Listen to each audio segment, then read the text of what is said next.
of the heart flows the issues of life.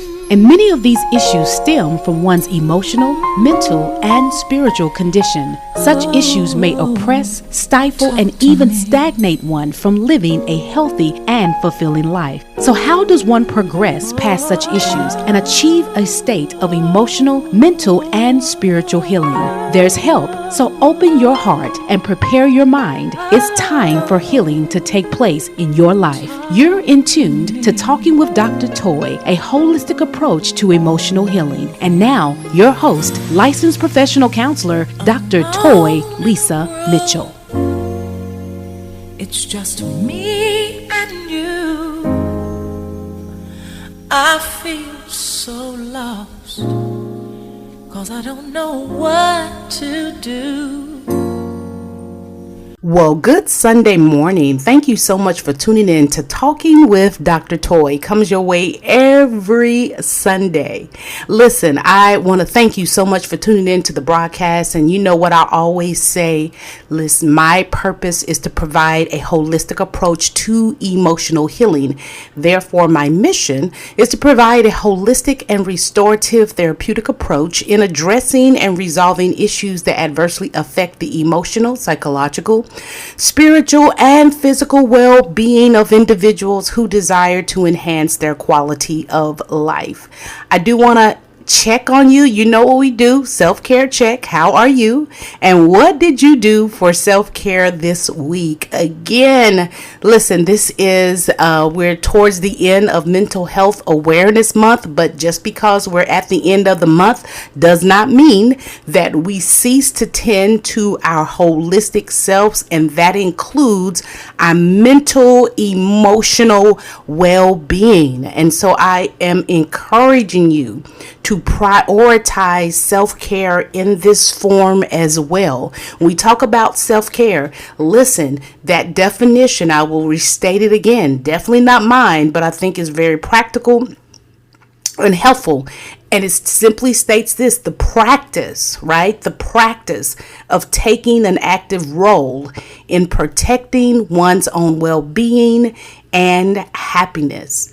Now listen, I think we do need to pay close attention to that word protecting, because what that infers is that there are a lot of things that are going to be taking place in our lives that really seek to assault our peace of mind. There's a lot going on in our world today. And as a result of that, there are things that seek to disturb and disrupt our well-being, our happiness, our mental health. And that's why we have to be vigilant in protecting our own well-being, and not only vigilant, but very intentional. I'm going to be honest. This is not the season to really put practicing and really putting your mental health as a priority on the back burner. Tis is not the season for that. It really isn't. Because those things that we may not even be consciously aware of, they are acting upon us. That's why I encourage people, when they say, well, I don't know why I'm struggling like this in this season. I'm used to being able to do this and do that, but something has changed, something has shifted. And sometimes what's happening is that although we are carrying on as normal, there are things that are around us that are different.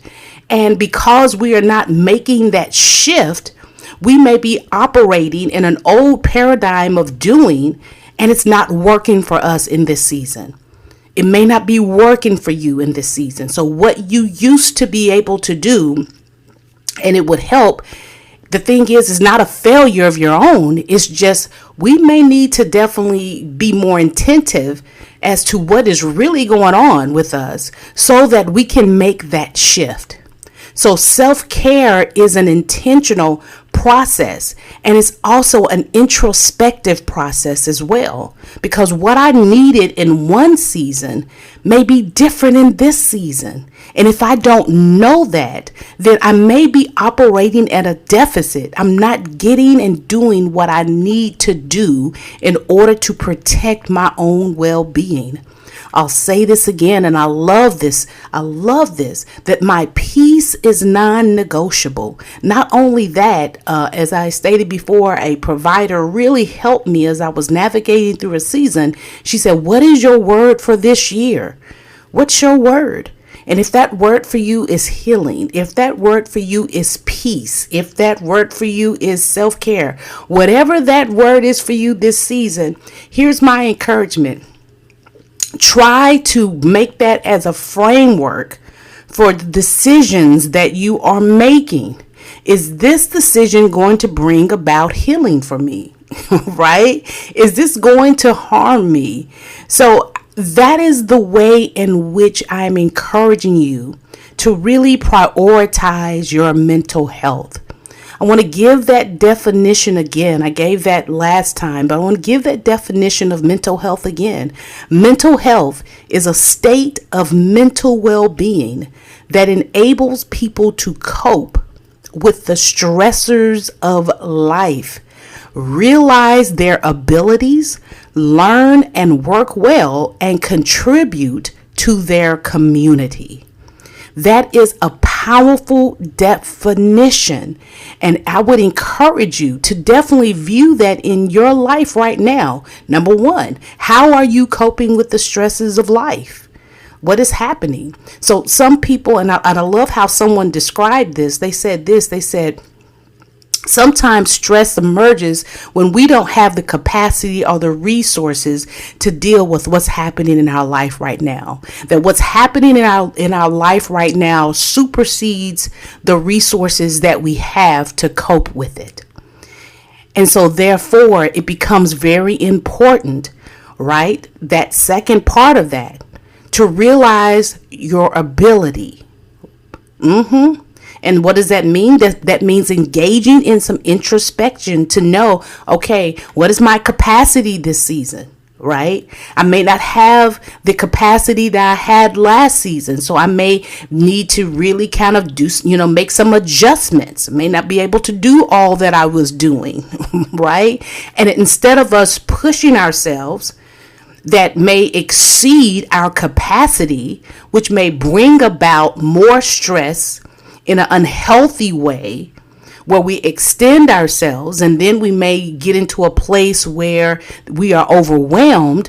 Maybe if we would have done that introspection to say, okay, what are my abilities and capabilities? What are my strengths? What are my areas of weaknesses? Let me do an inventory. What do I have right now? Right? And of course, let me say this. We know that we can do all things through Christ who strengthens us. Yes, and I'm not leaving that spiritual aspect out of the equation. But even in that, we need to pray, God, is this your purpose and plan for me in this season of my life? Because everything that comes our way, everything that may be good, may not be our destiny, may not be our assignment.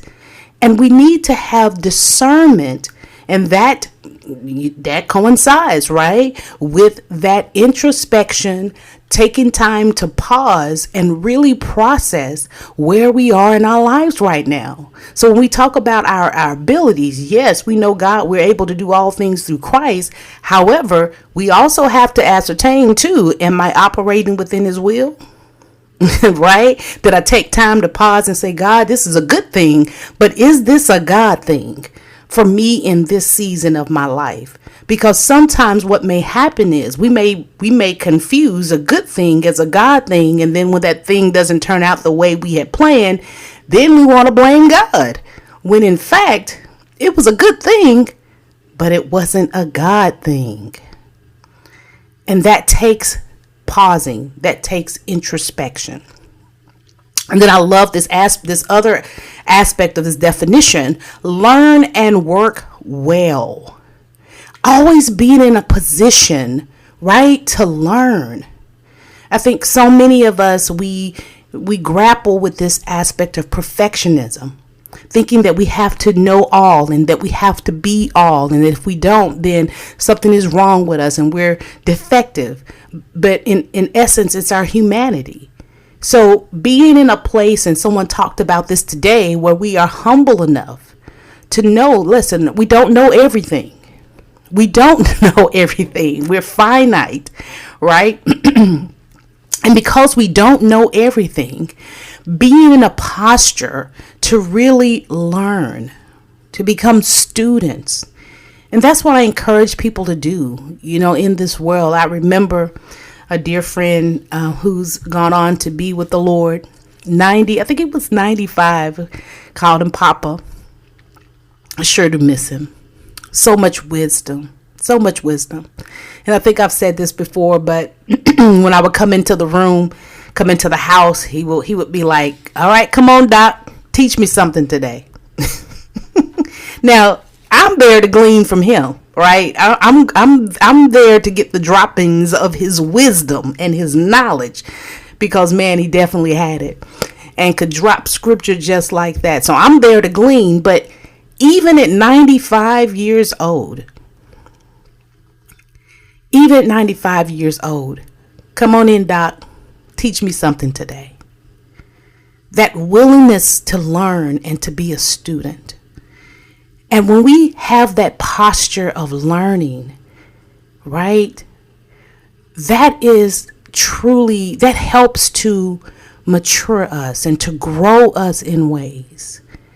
And being open to that. And here's the thing, you never know who you may learn from, right? Sometimes we may learn from people that we may deem as, how can they teach me something or whatever. But my thing is this. God can use, in the Bible, God can use a donkey to teach us something. Yes, he can. So being in that posture to learn and work well, right? How is your work environment? Some of us may be working in toxic work environments that are draining, emotionally draining. And you may be in a position right now where you're like, you know what? I'm stuck. Definitely, in lieu of this economy and things that are happening, especially with women of color, Black women especially, may be in a place where you're like, I'm stuck. Then one of the things that we may need to do is this: create places of safety, ways in which you can energize, that you can fill your cup, and ways in which you can create appropriate boundaries and maybe some transcendence going on in that workplace, so that even though you're working there, that workplace doesn't contaminate your soul and your spirit. But we have to be intentional about that, because we are human and we are subject to aspects of our environment and being affected by that. And then finally, contributing to our community. In this space that we're in, sometimes we may feel so powerless and helpless as to what is happening. And so one of the things that we can do is this: as we fill our cups, right? And this goes back to that aspect of community care, not only self-care, but community care, the power of collective caring, right? People committed to leveraging their privilege to be there for one another in various ways. I say it like this: how did you show up for others, and how did you allow others to show up for you? That aspect of community care is so essential to our well-being. So having that balance, making sure that we're filling our cups, but also making sure that we're contributing as well. Because that brings about something in our spirit, man, to know that we can be of assistance with balance, and that we can also receive as well. So I said all this to say, mental health is important. And I'll continue with this quote: there is no health without mental health. And I am encouraging you to cultivate that awareness of your mental health throughout the entire year, not just in the month of May. We continuously are working towards stigma. There's just still some stigma out there with regards to mental health. And because of the stigma, people are not getting the help that they need, because there's something that we deem is wrong. If I'm struggling mentally, something is wrong with me. I have a deficit and all of that. We're still really trying to move that stigma and to work in a way where we're overcoming that stigma. And my hope is that you will see that your life is of worth to the point where you're like, regardless of what anyone says, I am going to get what I need. I'm hoping that you live with that courage and that boldness to receive what you need. So this brings me to finalizing the topic that I started with. I think I started in the month of April. But we talked about this circle of control. Remember that? We talked about this circle of control. And I went through all the things that we can control, choices I make, my actions, all the things. But I wanted to highlight as well that circle of concern. Now, these are the things that are outside our circle of control that we can be concerned about, but realize and radically accept that we have no control. We have no control over those areas. Now, when we talk about the circle of control, it includes events, situations, reactions that are outside our sphere of control and influence. And so some of that may include, this resource provides some examples, such as our past, where we were born, our parents, how they treated us, government policy, economic developments, war, illnesses, accidents, people's behavior, the media, right? And the deaths of loved ones. And so it says this, that in order to live full and rewarding lives, we need to learn to let go of trying to control anything that lives in this circle of control, of concern. That we can be concerned about it, right? But really being intentional and radically accepting that these things are out of my control. And so realizing, and I love this resource, it says this is much easier said than done, right? Because even as I'm making that statement, I can hear some of you saying, right, that's easily done. It's not. It's definitely not, because as someone said this morning in a workshop that I attended, we love control. We want control. And of course, you know me, I'll connect that to some degree with trauma and that this human capacity of wanting to know, right? To wanting to know. And so it is easier said than done, but doesn't mean that we don't work towards it, right? Now, one of the things that I love that this says, it says it involves the capacity to let go of our desire for control, and at the same time to seek to control unhelpful ruminating, thinking about the same thing over and over again, and thinking about this same thing that is out of our control over and over again. Now, I want to get a little bit more specific, right? I want to get a little bit more specific. So when we talk about this circle of concern, this is why I love this clarification. It says this, that it does not mean that we stop caring about the things that are in the circle of concern. We don't stop caring about them. We don't. And I'm going to give some specific examples, right? Doesn't mean that we stop caring about those things, but what it does, and I'm quoting here, rather, it means that we stop kidding ourselves about our ability to change them. Right?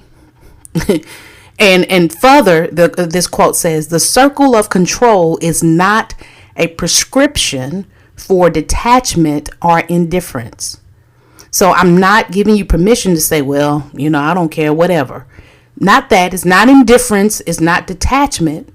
But what it is a way of focusing our attention and energy on what really matters so that we can live more fully and authentically.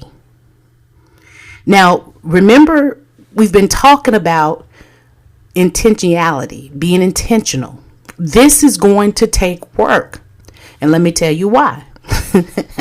Let me give some examples of some things that are within this circle of concern where we don't have power of our influence. All right. Here's some of the things within the circle of concern. Number one, other people's beliefs. Yeah. Other people's belief, and sometimes their beliefs about us. Now, I didn't say it wouldn't hurt. I didn't say it wouldn't impact us emotionally, that we would not be affected by it. But that is something that we have to radically accept, that I can't control what people believe about me. I can't control that, because those beliefs belong to them. And those beliefs may come from a place, may come from their own experiences and frames of reference and all of that. But I can't control what people believe about me. I know we talked about that concept of impression management. We want to impress, and we want people to perceive us in a good light in all of this.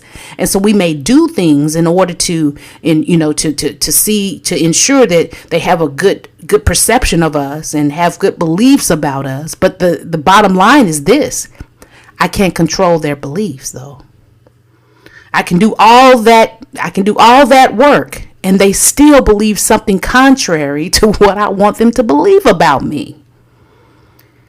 And radically accepting that even though I may be concerned about what others believe about me, I can't control it. I can't control it. So the question is, so why am I expending energy trying to control what people believe about me when I can't? I can't. Also, the past. Can't change the past. But what we can do, and here's a statement that I always say, is that we're not called to live in the past, but I do believe we can learn from it. That can be a focus that's within my control, that I can't control what happened to me in the past. It's gone. It's done. But what I do, but I do have some influence in how I respond and how I navigate how the past has impacted me, my response. That is within my sphere of influence, where I'm not living there constantly, where I'm stuck, that I'm stuck in the past. So I'm paralyzed in the present and can't move into the future because I am still living in the past. We can't control what happened. It's done. But what I can do is process it and learn from it and heal from it. That is within my sphere of influence. So when I talk about that, when I talk about the past, well, they shouldn't have done that to me, and they did this, and we continue to rehearse that. And you're right. I'm sorry that they did that to you. They shouldn't have done that to you. But ruminating about things that I cannot control, how is that helping you? How is that helping you? Because sometimes too, what we can think is that if I let go of the rumination of how they've hurt me, if I let go of that, that means that I am giving them permission, or that I'm co-signing that they should have hurt me. It's like I don't want to forget, so I keep bringing it up and bringing it up, because me forgetting means letting them off the hook. And remember what we talked about, right? That quote, unforgiveness is drinking poison and expecting the other person to die. You are, in many ways, your system is toxic. It's infected. And continuing to ruminate about things that have already done, that are out of your control, it is not helpful for your system. It is harmful. And not ruminating about it doesn't mean that you're saying it's okay what they did to you. What you're saying is this, that I couldn't control what they did to me, but what I can have control over is how I live my life, how I heal from that, and stop allowing them, and that person may be dead and gone, allowing their influence to keep me locked in this prison. In many words, not allowing them to continue to have that control and power over me. Right? Let's keep going. Other people's decisions. You don't have control over other people's decisions. And I hear this all the time. When I'm talking to people and all this. They're like, well, they should have made a different choice. Well, they should have done this. And when I give them advice, they don't take it. So I'm exhausted in giving them advice, because basically we're saying that you should do what I'm saying. And when they don't do what we're saying, well, we get angry, we get frustrated because they're not doing what we're saying. And some of that is control, right? And some of it is too, I'm spending time with you. I'm making an investment trying to give you advice, and then you go do something that's opposite, and then we get all wound up in that they didn't make the right decision, they didn't do what I told them to do, and all of this, and then we're ruminating over that. But coming back to that basic point of, you have no control over other people's decisions. You can, in many cases, have evidence, have logic, and all the things, and the person does something totally opposite.